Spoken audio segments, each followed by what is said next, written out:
Hi everyone, welcome to Cola Teaches Math. I'm going to do a quick video on rate in, rate out tips and tricks. I will do an entire AP question later, I just don't have time right now. So here's my tips and tricks for rate in, rate out. First tip and trick.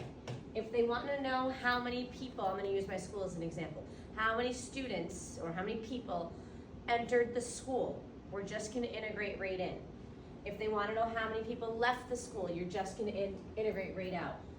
So the number of people entered is the integral of rate in. If they want the number of people that left, you're going to integrate rate out.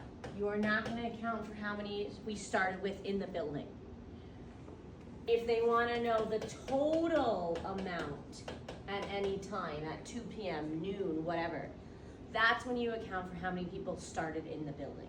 Okay, so we don't use the initial condition in my first star. If I want to know how many people entered or exited, we're just integrating the rate in, rate out. If I want to know how many total people are in the building, that's when you're going to do the initial amount plus, it's always plus, guys, the integral of rate in minus rate out.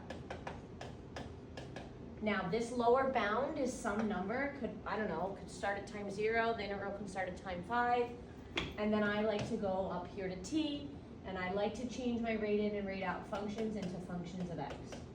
Please don't forget the bounds when you're writing the total. Okay, next, these two statements are going to be very important and I hope very helpful. If they ask you if the amount of people in the building is increasing or decreasing, you're just going to do rate in at whatever number they ask, time 5, time 7, time whatever, minus rate out at that number. If they ask you if the rate of people is increasing or decreasing, then you're going to do the derivative of rate in at that number minus the derivative of rate out at that number. Okay, so one uses just the rate in, rate out functions they gave you. One you have to use the derivative. And it goes back to my statement. Here's my most important statement. If you want to know if something is increasing or decreasing, you need to use the derivative of that something.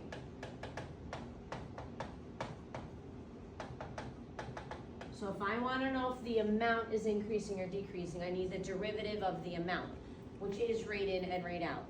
If I want to know if the rate is increasing or decreasing, I need the derivative of the rates, okay? All right, next thing they like to ask is time when you have the absolute max or min and the value of the absolute max or min. So when you're doing absolute max and min questions,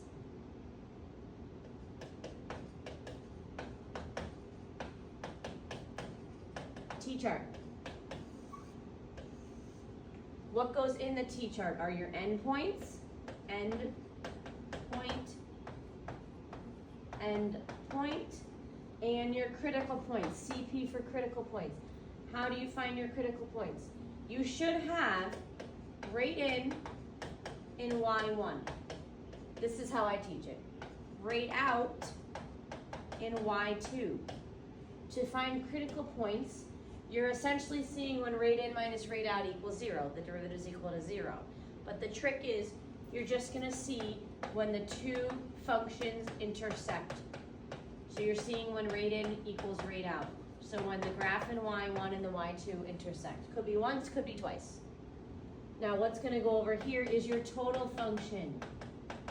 Initial amount plus the integral of rate in minus rate out. I'm going to show you what I mean when I say change the variable. Pretend rate in is R and rate out is L. Because you're using T to represent a time, which is a constant, and then X is a variable, so they're different. And then all you're going to do is you're going to keep taking this point, plugging it in for T. This point, plugging it in for t. This point, plugging it in for t. And you're gonna get a table of values. And I tell my kids, we always wanna write a statement and say, at time equals blah, blah, blah, the minimum or the maximum value is. So if you're ever confused on if they're asking for time or value, you write the sentence and you're golden. Good luck.